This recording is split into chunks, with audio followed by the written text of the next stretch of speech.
નમસ્કાર વિદ્યાર્થી મિત્રો, તક્ષશિલા વિદ્યાલયની યુટ્યુબ ચેનલમાં આપ સર્વે વિદ્યાર્થી મિત્રોનું હાર્દિક સ્વાગત છે। આજે આપણે ધોરણ 9 વિષય વિજ્ઞાન પ્રકરણ નંબર 9 બળ તથા ગતિના નિયમમાં અભ્યાસ કરતા હતા। આજે તેમાં આપણે આગળ ઉદાહરણ નંબર 9.1 જોઈએ।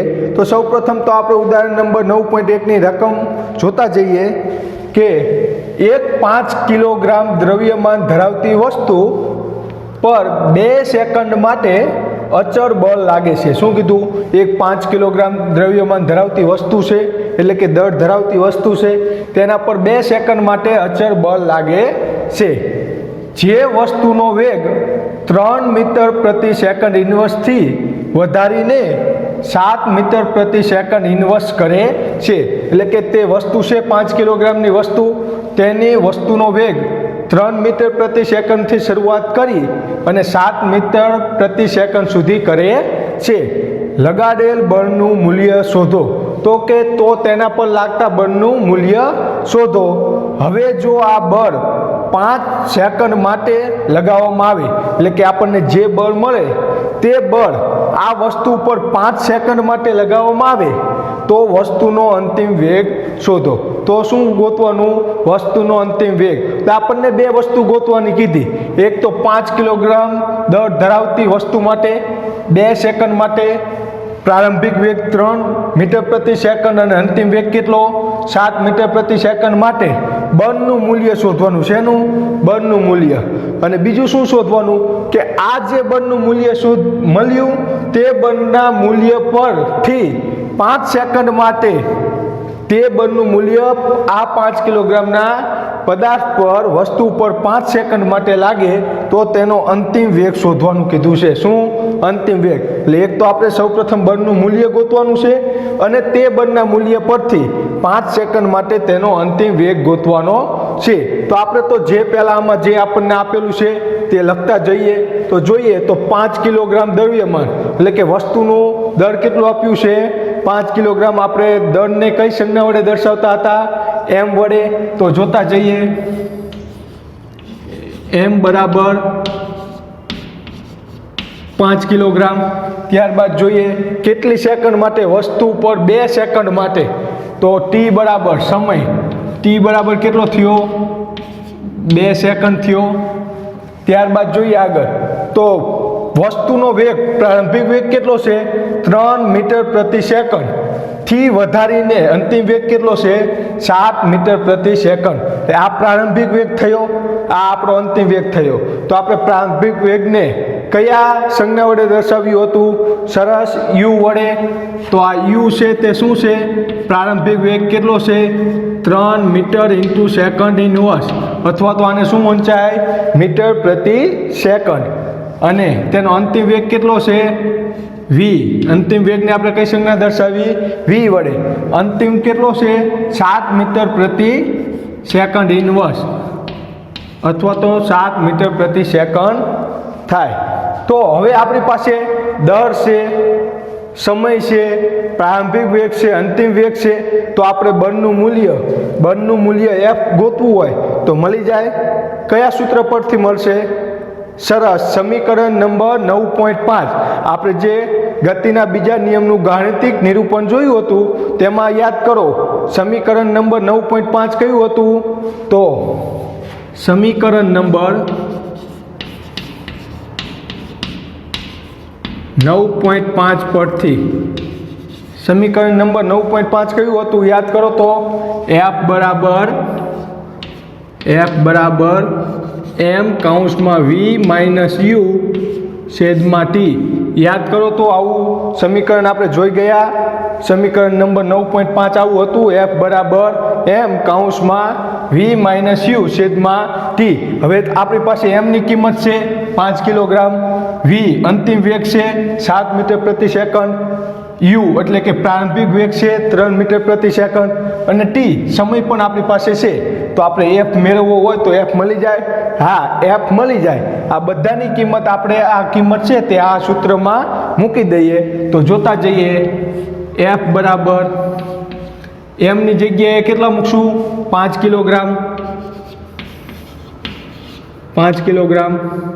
કૌંસમાં વીની જગ્યાએ 7 metre into second inverse minus u એટલે પ્રારંભિક વેગ કેટલો છે 3 મીટર પ્રતિ સેકન્ડ ઇનવર્સ છેદમાં ટી કેટલો છે 2 સેકન્ડ તો ટી થશે 2 સેકન્ડ.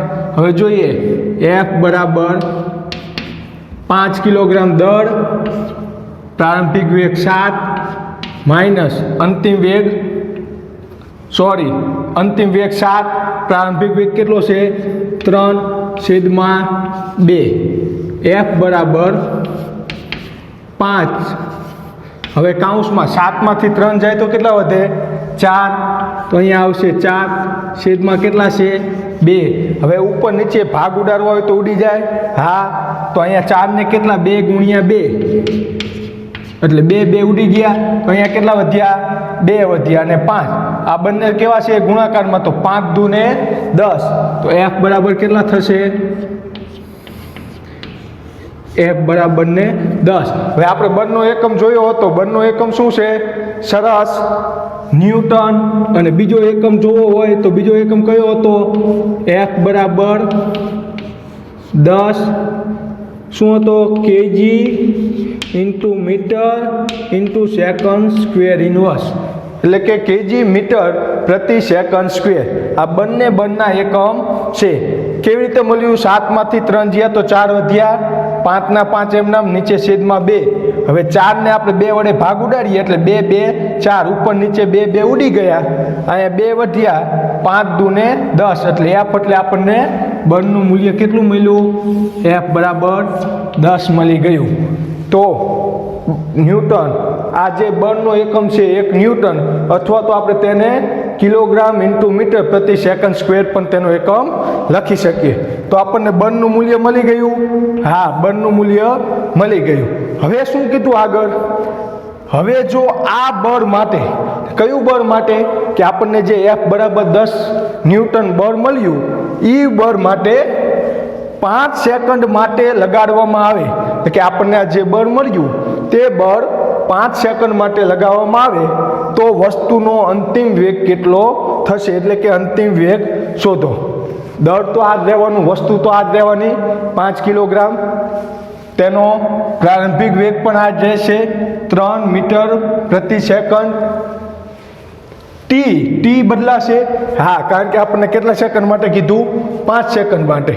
હવે આપણી પાસે બળનું મૂલ્ય આ બળ માટે, એટલે આપણે બળનું મૂલ્ય કેટલું લઈશું 10 ન્યૂટન, અને આપણે ગોતવાનું શું છે હવે અંતિમ વેગ, તો આપણે ગોતવાનું શું છે વી આપણે ગોતવાનો છે. તો જોઈએ ફરી વખત એમ કેટલો છે આપણી પાસે 5 કિલોગ્રામ, ટી 2 સેકન્ડ લઈશું ના, આપણે હવે સમય કેટલો લેવાનો છે 5 સેકન્ડ, તો 5 સેકન્ડ યુ એટલે શું થશે પ્રારંભિક વેગ તો આપણે આ જ લઈશું 3 મીટર પ્રતિ સેકન્ડ, કે 3 મીટર ઇન્ટુ સેકન્ડ ઇનવર્સ, અને વી કેટલો લઈશું 7 મીટર પ્રતિ સેકન્ડ લેશું ના, ખાસ યાદ રાખજો વી આપણે 7 મીટર પ્રતિ સેકન્ડ લેવાનો નથી, કારણ કે આપણે શું જોયું રકમમાં અંતિમ વેગ તો આપણે ગોતવાનો છે. અંતિમ વેગ એટલે કે વી તો આપણે શું કરવાનો છે ગોતવાનો છે, તો વી આપણે ગોતવાનો છે. અને એફ, તો એફ કેટલો હશે આપણી પાસે, એફની કિંમત મળી ગઈ આપણને, હા એફની કિંમત કેટલી છે 10 ન્યૂટન. એફની કિંમત કેટલી મૂકશું 10 ન્યૂટન. હવે ફરી વખત આપણે સમીકરણ 9.5 પરથી આ સૂત્ર લઈએ, તો એફ બરાબર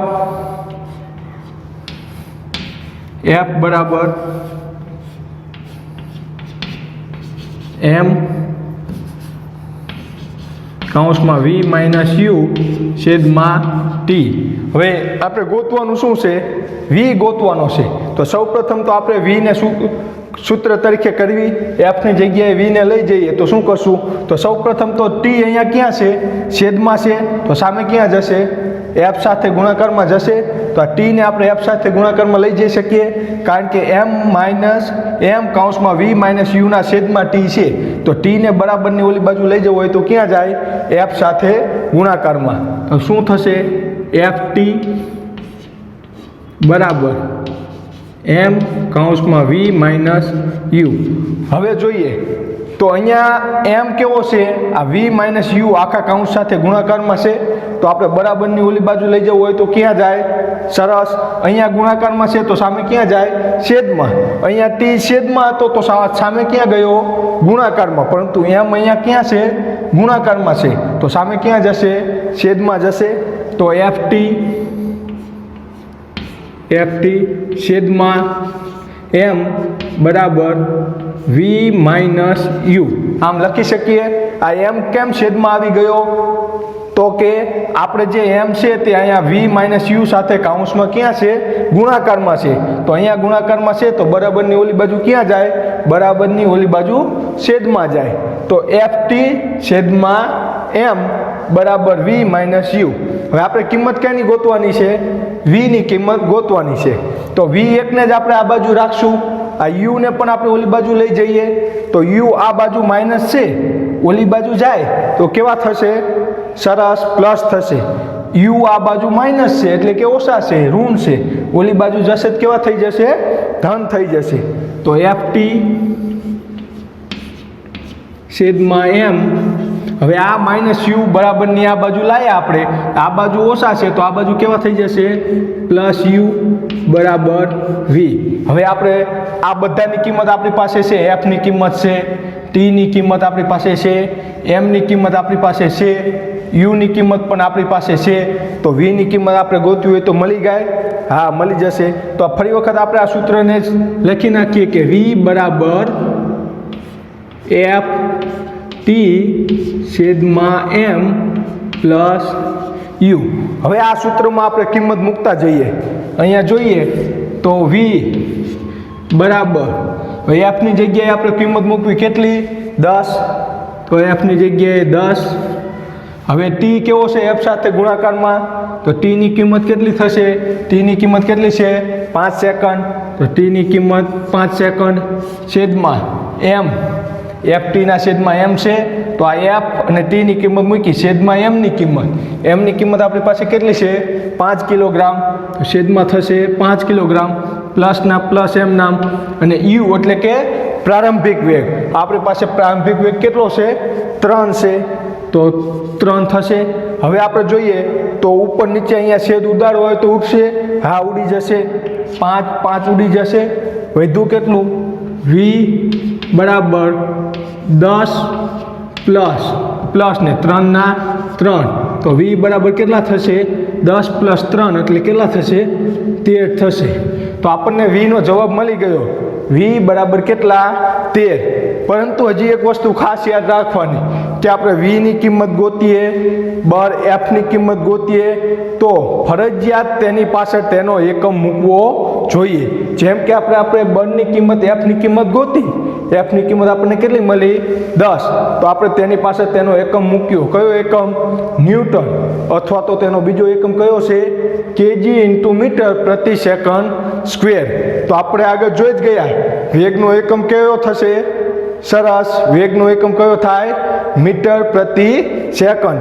એટલે કે અહીંયા અંતિમ વેગ છે તો અંતિમ વેગ હોય કે પ્રારંભિક વેગ હોય એનો એકમ તો સરખો જ હોય. તો વેગનો એકમ કયો થશે?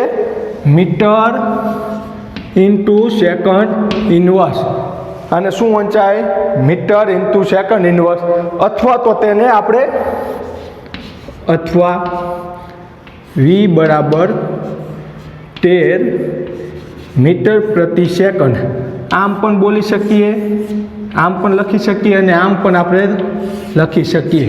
તો અહીંયા આપણને અંતિમ વેગ પણ મળી ગયો. આગળના રીતમાં આપણે બળનું મૂલ્ય ગોતી લીધું અને અહીંયા આપણે વેગ ગોતી લીધો. એટલે કયો વેગ?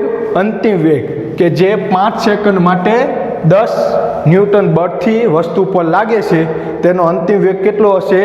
13 મીટર પ્રતિ સેકન્ડ. અથવા તો શું વંચાય? 13 મીટર ઇન્ટુ સેકન્ડ ઇન્વર્સ. હજી આપણે ઉદાહરણ 9.2 આગળ જોઈએ. ઉદાહરણ 9.2. તો સૌપ્રથમ તો આપણે ઉદાહરણ 9.2 ની રકમ વાંચીએ. શું કહેશે? તો કે કઈ બાબતમાં વધારે બળની જરૂર પડશે? આપણને નીચે 2 બાબત આપેલી છે. તે બાબતમાં કઈ બાબતમાં વધારે બળની જરૂર પડશે તે આપણે ગોતવાનું છે. શું કીધું? વધારે બળની જરૂરિયાત પડશે.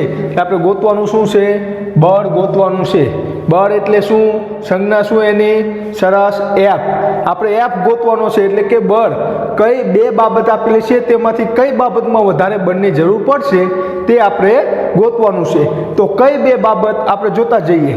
પહેલી બાબત શું છે કે 2 કિલોગ્રામ દ્રવ્યમાન ધરાવતી વસ્તુ એટલે કે 2 કિલોગ્રામ દળ ધરાવતી વસ્તુ 5 મીટર પ્રતિ સેકન્ડ સ્ક્વેરના દરે પ્રવેગિત કરવા માટે. અહીંયા આપણને વેગ આપ્યો નથી, ખાસ ધ્યાન રાખજો. શું કીધું છે? 5 મીટર પ્રતિ સેકન્ડ સ્ક્વેર. સેકન્ડ સ્ક્વેર એટલે શું થયું? પ્રવેગ. ખાસ યાદ રાખજો, વેગનો એકમ શું હોય? મીટર પ્રતિ સેકન્ડ. પ્રવેગનો એકમ શું હોય? મીટર પ્રતિ સેકન્ડ સ્ક્વેર. અહીંયા આપણને એકમ કયો આપેલો છે? મીટર પ્રતિ સેકન્ડ સ્ક્વેર. એટલે અહીંયા આપણને શું આપેલું છે? ખાસ યાદ રાખવાનું છે. જો મીટર પ્રતિ સેકન્ડ આપ્યું હોય એટલે કે મીટર ઇન્ટુ સેકન્ડ ઇનવર્સ અહીંયા 1 આપ્યો હોય તો તે વેગનો એકમ થયો. પરંતુ મીટર ઇન્ટુ સેકન્ડ ઇનવર્સ 2 આપેલું છે એટલે કે મીટર પ્રતિ સેકન્ડ સ્ક્વેર છે તો એક એનો એકમ થયો. ખાસ યાદ રાખજો, પ્રવેગનો એકમ થયો. તો અહીંયા આપણને 5 મીટર પ્રતિ સેકન્ડ સ્ક્વેરના દરે પ્રવેગિત કરવા માટે અહીંયા પણ કીધું પ્રવેગિત કરવા માટે એટલે આપણને શું આપેલું છે? 5 મીટર પ્રતિ સેકન્ડ સ્ક્વેર પ્રવેગ આપેલું છે. એક બાબત શું થઈ કે 2 કિલોગ્રામ વજન ધરાવતી વસ્તુને 5 મીટર પ્રતિ સેકન્ડના પ્રવેગથી ગતિ કરાવવા માટે. અને બીજી બાબત કે 4 કિલોગ્રામ દ્રવ્યમાન ધરાવતી વસ્તુને 2 મીટર પ્રતિ સેકન્ડ સ્ક્વેર અહીંયા પણ શું આપેલું છે? પ્રવેગ. 2 મીટર પ્રતિ સેકન્ડ સ્ક્વેરના દરેથી પ્રવેગિત કરાવવા માટે. એટલે કે આપણને બે બાબત આપેલી છે કે એકમાં 2 કિલોગ્રામ ધરાવતી વસ્તુ છે તેને 5 મીટર પ્રતિ સેકન્ડ સ્ક્વેરના દરેથી પ્રવેગિત કરાવવાની છે અને બીજી બાબતમાં 4 કિલોગ્રામની વસ્તુ છે અને તેને 2 મીટર પ્રતિ સેકન્ડ સ્ક્વેરના દરેથી પ્રવેગિત કરાવવાની છે. તો આ બંને બાબતમાંથી કઈ બાબતમાં બળ વધારે જરૂર પડશે તે આપણે ગોતવાનું છે. તો આપણે જોતા જઈએ. સૌ પ્રથમ તો આપણે જોઈશું અહીંયા આપણને શું શું આપેલું છે? 2 kg એટલે એમ આપેલો છે. અહીંયા મીટર પ્રતિ 5 મીટર પ્રતિ સેકન્ડ સ્ક્વેર એટલે શું આપેલો છે? પ્રવેગ આપેલો છે. પ્રવેગની સંજ્ઞા શું છે? સરસ, એ. પ્રવેગની સંજ્ઞા આપણે શું છે? એ છે. દળની સંજ્ઞા શું છે? એમ છે. અને બળ એફની સંજ્ઞા શું છે? એફ છે. તો આપણને એમ આપેલો છે. હા, આપેલો છે. અહીંયા પણ આપેલો છે. એ પ્રવેગ આપેલો છે. હા, અહીંયા પણ આપેલો છે અને અહીંયા પણ આપેલો છે. આપણને એમ આપેલો છે દળ, એ પ્રવેગ આપેલો છે. આપણે ગોતવાનું શું છે? બળ. એફ ગોતવાનો છે. તો એફ, એમ અને એ ત્રણેયને સમાવેશ થતું હોય તેવું સૂત્ર આપણે આગળ એક જોઈ ગયા. કોઈ કહેશે તમારા આમાંથી કયું સૂત્ર? સરસ, સમીકરણ નંબર 9.4. જોઈએ સમીકરણ નંબર 9.4 કયું હતું? સમીકરણ નંબર 9.4 પરથી 9.4 નું સમીકરણ કયું હતું? એફ બરાબર ma. આવું સમીકરણ હતું. આવું સમીકરણ આપણે જોઈ ગયા. હા, આપણે આવું સમીકરણ જોઈ ગયા કે એફ બરાબર ma. હવે આમાં આપણી પાસે m ની કિંમત પણ છે બંને બાબતમાં અને એ પ્રવેગની કિંમત પણ છે, પરંતુ બંને બાબત અલગ અલગ છે. તો આપણે સૌ પ્રથમ તો ધારી લઈએ કે પહેલી બાબતમાં એમ એટલે કે દળ, તો પહેલી બાબતમાં જે 2 કિલોગ્રામ દળ ધરાવતી વસ્તુ છે તેને આપણે ધારી લઈએ કે m1 કેટલું છે? m1 આપણને કેટલો આપ્યો છે? 2 કિલોગ્રામ. તો 2 કિલોગ્રામ. હવે જોઈએ તો 2 કિલોગ્રામ દળ ધરાવતી વસ્તુને કેટલા પ્રવેગથી પ્રવેગિત કરવાની છે? તો કે 5 મીટર પ્રતિ સેકન્ડ સ્ક્વેર. તો અહીંયા a1 કેટલો થશે? તેનો વેગ કેટલો થશે? 5 મીટર ઇન્ટુ સેકન્ડ ઇનવર્સ 2 અથવા તો મીટર પ્રતિ સેકન્ડ સ્ક્વેર.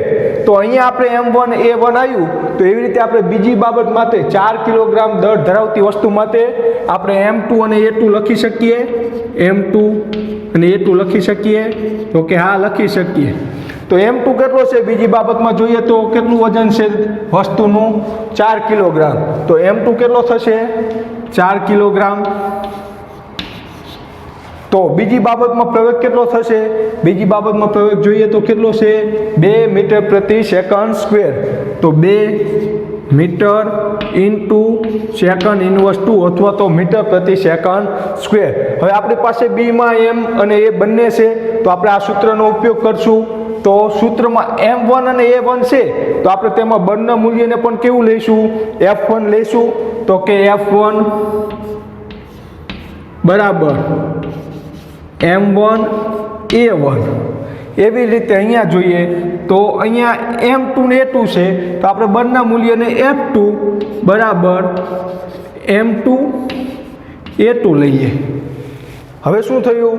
F1 F2 આપણે ગોતવાના છે, કારણ કે આપણે કયામાં બળ વધારે જોઈશે, આ બાબતમાં બળ વધારે જોશે કે આ બાબતમાં બળ વધારે જોશે, તે આપણે ગોતવાનું છે. તો આપણે F1 અને F2 જો આપણે ગોતશું તો આપણને ખબર પડી જશે કે F માટે આ બાબત માટે બળની વધારે જરૂર પડે છે કે આ બાબત માટે બળની વધારે જરૂર પડે છે. તો આપણે સૂત્રમાં બંને સૂત્ર છે એમાં કિંમત મૂકતા જઈએ.